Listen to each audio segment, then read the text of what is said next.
Everybody doesn't win. And the sooner you wake up to that biology is ruthless, man, then you get a little fear in you. And when you get a little fear in you, you start listening. Because if you're truly afraid, you listen. Let a little fear come in and drive you and motivate you. We're set up for failure because we think we're going north, but we're going south. That's why 50% of people who get married divorce, 80% of businesses fail. That's why 30% of Americans are on some form of antidepressant medication. That's why 60-70% of people are overweight. I mean, in a way, we're kind of fucked. But we live in a society that's very narcissistic. You're told like, oh, everybody's a winner. No, not everybody's a winner. That's like saying everybody's blonde. There's a definition of what blonde is. Blonde is like this yellowish hair. So you lose meaning when you start going, everybody's blonde. When you see your life and anytime there should be pain, you go, no, no, no, no. It was just how it was meant to be. No, look yourself in the mirror sometimes and go, you know why I'm not happy? It's because I didn't listen 10 years ago and I got in the wrong career. You know I'm not happy? Because I married the wrong damn person. It wasn't meant to happen. Yes, everything happens for a reason. You made a bad choice, but it didn't have to be that way. And the second you build up pain, and this, by the way, is not my opinion. If you talk to guys like Dr. David Buss, top 10 most cited psychologist in history, okay? He's one of my main mentors. He told me, I said, do adults change? Like, we do all this self-help videos and podcasts. I said, am I wasting my time? He goes, yeah, kind of. I said, why? He said, well, after 25, it's very hard to teach old dogs new tricks. By the way, that's why I've changed most of my stuff targets people 18 to 25. That's why I do Snapchat and all that, because there's hope for 18 to 25-year-olds. Now, if you're over 25, before you get depressed, he told me, but I have good news for you, Ty. I said, what? He said, adults learn through massive trauma. So you will learn. You have to let in some trauma into your life. And that's rough, but no pain, no gain. Like if you are 100 pounds overweight and you want to be able to play basketball, here's my news for you. Everything happened for a reason. You got fat because you ate too much and you didn't exercise. So welcome to the gym. In the first year is going to be hell, but that pain, hopefully, will reprogram your brain that every time you want to eat that nasty thing, go, wait, I don't want to go through that pain again. So I think one of the myths of society is we won't let pain in. We just excuse it all away. Like, no, that was meant to happen. Oh, you wasted 20 years of life, married the wrong person in the wrong career?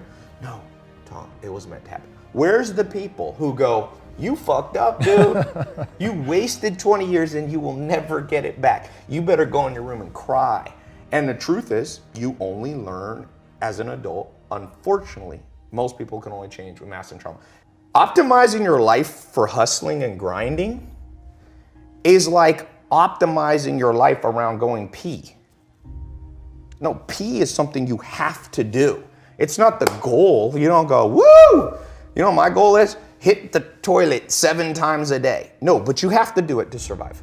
So grinding and working hard and hustling is not what you optimize for. It's pain. Why would you optimize for pain? But it is a necessity. And if you look at an actual scientific explanation of what makes you successful, it is not just hard work. If that's true, construction workers would be the wealthiest people in the world. Waiters and busboys, they work harder than the owner. The most scientific psychometric personality test is called Hexaco. It's more accurate than Big Five, which used to be. It's much more accurate than Myers-Briggs, INFJ, ENTP, all that stuff. So Hexaco tests you on 26 facets of your personality. And one of them is called conscientiousness. And it's been proven over and over by scientists, conscientiousness is the most correlated with business success. Define conscientiousness. So then it divides into 4 sub-facets. Organization, perfectionism, diligence, and prudence. So the real truth is hard work is 25% of the formula because diligence is known in the common language as hard work, okay? So if you just think diligence alone will get you success, you're like a basketball player that thinks you'll play in the NBA because you can shoot free throws. You ever seen the best free throw shooters in the world? They're old 70-year-old men who shoot underhanded, but they don't play in the NBA because the NBA is not all about free throws. So NBA is scoring, defense, free throws maybe is one component, rebounding, assists, there's a lot of components. So the other three you have to get good at. So the first one is perfectionism. People, you have to know how to double check your work. It's that simple. It doesn't mean you're always a perfectionist, but it means when it's important, when you're a pilot of an airplane, double check before you go. If you get on a plane, you hear the pilots double checking, the co-pilot going, hydraulics. And the guy goes, hydraulics. And that's why planes don't crash. And it's called 6 Sigma. It's 3 defects per million. Your goal in business and in life on the important things is to make 3 mistakes per million transactions. And the only way you do that is by being a perfectionist in terms of double checking. So that's 25%. The next one is organization. I can't tell you how much better my life is and anybody watching this will be if you wake up every single day and you take 10 minutes. I have yellow notepads sitting all around my house. I got that from Bill Gates. Bill Gates built Microsoft at 17 by locking himself in a hotel room with 6 yellow notepads, and he wrote out the whole basic code for DOS and things that built Microsoft, okay? He became the richest man in the world 18 years straight because he was organized enough to lock himself in a room and think through his day. And so what I try to do, and whenever I do this, I have a great day. Whenever I don't, I notice it. Be organized a little bit, 10 minutes. I actually have this little couch thing outside of my shower, and I put a notepad by it. I take a shower when I wake up. I walk over to that, I kind of sit there, and I just write out, it can be as little as 3 main projects you want to get done that day. So organization is the other 25%. So now, and then you have diligence, which is hard work, hustle, and perseverance. But the last one is the kicker. And this is what I was talking about, the rewiring that has to happen. The last one is something called prudence. Scientists call this prudence. Prudence is the ability to make the right decision. And I can't tell you how many entrepreneurs and non-entrepreneurs, even me at times too, I'm not special, I'm lumping all of us in this. Because of our upbringing in society, our goal is, let's say our goal is like that camera right there. So let's assume that's north. So I have this compass in my brain, and my goal is to go right there. Let's say it's a mile away, so north. What happens if society, my upbringing in school, wired my compass exactly backwards? So I think, let's say I can't see that camera, but I know I want to go north. So I pull out my compass, and it points that way. So I just take off walking. And I do it in an organized fashion. I do it in a perfectionist manner. I'm perfecting my steps and my posture. I'm also working on, hard work and hustle. Keep walking towards your goal. Well, the truth is, if you go south when you should go north, you could have gone 1 mile, but the earth is about 24,000 miles in circumference. So you get to walk 24,000 miles and you'll come up on the backside and you will get your goal. That's most entrepreneurs. The average person takes 20 years to become a millionaire. 90% of businesses fail within the first 5 years, 80 to 90, depending on what statistic. Most people, I did the math once, the average American has $60,000 saved by the time they're about 60 years old. So my answer, I did the math, you can do this with a simple financial calculator. Everybody in America, your parents, everybody you know will be a millionaire if they live to 160. At 160 years old, if you take 60 grand at age 60 and you give it a decent return on investment, 8%, 10%, you'll be a millionaire at 160. But the problem is, the great philosopher, I think it was Aristotle or Socrates, said, the problem is art is long, but life is short. The art of living and getting to your objective is long, but it doesn't have to be. It's long if your compass is backwards. So the whole point of what I was saying about adventure at the beginning is I'm trying to take my south and point it to the true north. And you have to learn that from books and mentors and life experience and listening and finding in-person mentors and all those things. They help adjust your compass. And most people are going to get what they want just about 40 years longer. Are there like key principles though that you can use to turn that compass so north actually points north? Yes. First one is just like Alcoholics Anonymous. Admit you're lost. And that one's hard for people. You tell people, even for me, sometimes I want to think I'm smart and I got it all figured out. And sometimes I'm like, wait a sec, I'm still lost. And the acquiescence, the admittance of the fact that you're still lost it gets you on track a lot faster. So if you're watching this and you feel lost, it's better to just sit down and be like, I'm lost. Because the day you admit you're lost is the day you allow yourself to be found by people who can give you a tip. But what's the equivalent of that? Because obviously if you're an entrepreneur, nobody's looking for you. So that's the one They are catch, though. right? Who is? They are. You go to Barnes & Noble, people selling their books. They're looking for you as a customer. So read. Read. I mean, the fact that people argue with me on this reading thing, and people argue with me about mentors. No, just use your own gut feeling. Is that how you learn English? When you were 2 years old, you used your gut feeling to start conjugating verbs? No, you learn from other people. You learn manners, you learn language, you learn all things valuable. You learn to drive from another person. So doesn't it make sense you learn life? So books are just the mentors who maybe are dead now. You want to learn about Steve Jobs? He ain't alive to teach you. But you can learn through accumulated wisdom. And that's why, trust me, very few powerful businessmen I've ever met don't read a lot. Warren Buffett, who I think is the best businessman by far in the world, he has 75 companies that he pretty much runs, 200 billion in revenue. He reads 8 hours a day. He reads 600. He said he slowed down in his old age. He only reads 500 pages a day. Bill Gates goes on reading vacations. Mark Zuckerberg just started a reading once a week book club on Facebook. It already got a couple million followers. And now with audio books, there's no excuse. You got YouTube videos. Let this thing run in the background. And it's better if you can find it. I mean, better than books is in-person mentor. That's why I do a podcast. I started Google AdWords in 2001. Okay, I got lucky. I just stumbled and I was one of the first people to ever use online advertising. I was in, I think, the second month Google AdWords launched.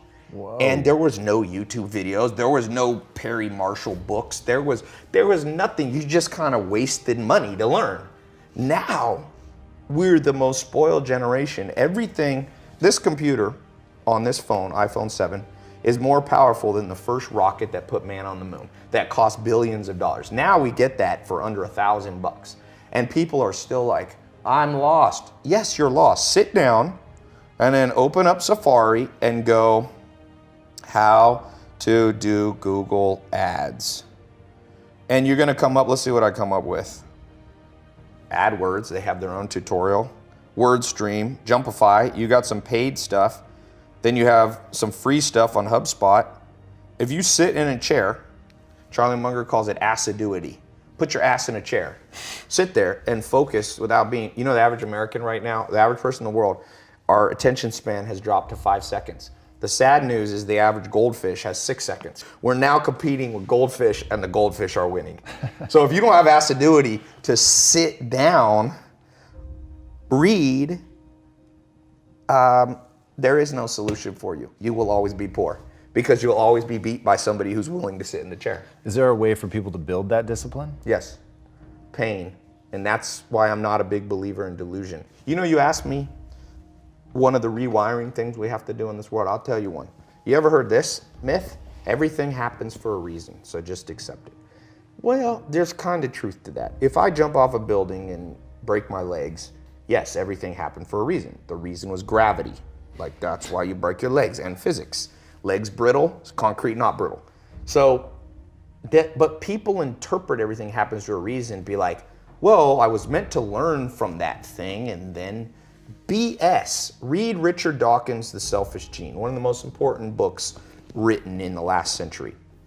He says, organisms that only learn through trial and error lose to organisms that can learn through other people's trial and error. Is anybody here, we got a little live audience, anybody here ever had to be hit by a car to learn to look both ways? I didn't. I kind of learned from just somebody telling me, big car, 2 tons, velocity, smash, dead. And I now always look both ways. So if your myth is that the only way you're gonna learn is just through massive mistakes and trials and error, you haven't read Richard Dawkins' book. If you believe in evolution, or even you don't, you believe in creationism or whatever, why do we have big brains? Because we do have the biggest brains on planet Earth. Not always use them, but we got the biggest potential. It's to be able to what Richard Dawkins called project. So you can literally sit in this chair and predict outcomes without having to do them. And because we're all narcissists because of society and Instagram and all this, and I'm guilty of that too, we don't like to be uncomfortable because a narcissist's story to themselves is, you're the best. And so your worldview is messed up. That's a wiring issue. Let me put it this way. I meet people who think they're smart, okay? What it really tells me is they've never been around actual smart people. If you're really smart watching this, let's say you have 155 IQ. That's what Bill Gates has, and Albert Einstein were up there. My step-grandfather had 155 IQ. He speaks 14 languages fluently. He can write Chinese. He's a chess master. He can play 3 other chess masters without looking at the board while they look at the board and beat all of them. If you're smart, you can do that. If you're not, I got good news for you. Warren Buffett says you only need about a 125 IQ to be very successful. But it's better to stay in your lane and just go, I'm not that smart, but you can hire 155 IQs. But that's an example of what I'm talking about, of this rewiring. Right. So these practical things will change your life. All right, since you have a concept called never be the bitch of your own mind. Yes. What do you mean by that? Your mind is driven by deep evolutionary drives. So, for example, narcissism is a protection mechanism, right? So your mind wants to tell you you're amazing. It makes you its bitch. You have to override that and go, you know what? I'm not that amazing. So let me go learn from amazing people. Do you have methods for people to do that? Because I think that's so important. So I tell people, don't trust everything that your mind says. Certainly Yes. don't buy into all of your emotions. Just because you have an emotion doesn't mean that you have to act in accordance with that. But how do you help people get over that? How do they overcome that? I think humans, for the most part, learn by osmosis. So it's hard to lecture people into success. But what you could do is you could inspire people to understand this. So for example, if school system could find all the 14-year-olds and find out what they admire in people, right? It's the reason I show Lamborghinis and Ferraris, because I got a lot of young followers. And you know what 19-year-old guys like? Lamborghinis and Ferraris. So I show that part of my life because then they listen to the other stuff. So first you got to lead by inspiration. This has been proven over. You cannot pound stuff into people's brain. People actually do the opposite. When parents tell their kids, you got to read, nobody reads. But if I show a Lamborghini and Ferrari, which is the reward that people want, and then people go, how do you get it? I said, see all these books, I read them and put it, then people, I have more school kids reading books, I think, than anyone in history. I don't say that cocky. I'm telling you, it astounds me because all I had to do was put up a video with Lamborghinis. Right. When you're the bitch of your brain, you go, I'm just gonna freewheel this day. It's very hard to be organized. We're not, dogs aren't organized. Do you ever see your dog organizing day? So if you wanna, you can either act on the animal side, which is just a wing life, or you can operate from a sense of logic and duty. And so I learned somewhat, I'm not even as good as Joel, to not be the bitch of my mind by just being around him for a while. And so that's the best way. Find somebody that you look at them and you go, this is a person of discipline, of motivation, self-motivation. They don't need external motivation. They're motivated from within, and spend all the time you can around them. And so for all of you who are really big on the hustle your ass off, hustle in the networking side. It will help you because you never know who you're sitting next to. That's why I'm a big believer in going to conferences. Berkshire Hathaway conference. It's the first week of May of every year. These dudes are gonna die soon. Charlie Munger, Warren Buffett. You can buy a B share for under 500 bucks. Buy a B share, you get a free ticket. It's insane. You sit there with 2 men on stage in a stadium of 18,000 of the top investors in the world. Wow. It costs you under 500 bucks. You sit there, it's only one day. I fly into Omaha and fly back out almost the same day. And you walk out just motivated. You're with the guy that their business, you know, we meet businesses and they're like, oh, I'm doing 100 million a year. They did 200 billion in revenue last year. I see people making fun of the Kardashians. I'm like, you're gonna make fun of the Kardashians? Look, Kylie Jenner, the youngest Kardashian, in the last 18 months has done $400 million in revenue on lipstick kits and various makeup things with Kylie Cosmetics. Put that in perspective. L'Oreal, Maybelline, massive brands. It took them 50 years as an organization with thousands of employees to do what Kylie Jenner did by herself at 20 at 18. You're gonna laugh at the Kardashians? Do you have to agree with everything the Kardashians? No. But like Abraham Lincoln said, I learn from everybody, even if sometimes it's what not to do. So you can just go into the Kardashians, reverse engineer their success, go, I like this, I like this, I like this, I don't like that, then leave out what you don't like. If you can pick up one gold nugget, whether it's from an in-person mentor, whether it's from a book, you become very wealthy in knowledge very quickly. One nugget a day. One nugget a day. It's like Charlie Munger, Warren Buffett's business partner, said, step by step you get ahead, but not necessarily in fast spurts. But you have to prepare for the fast spurts by learning step by step. Like you want to become like a supercomputer where you just download smart crap from smart people. And you pick and choose. Like some people are like, Tai, I don't agree with everything you say. I'm like, good, I don't agree with everything I say. Like a year later, I'm like, wait, I was wrong.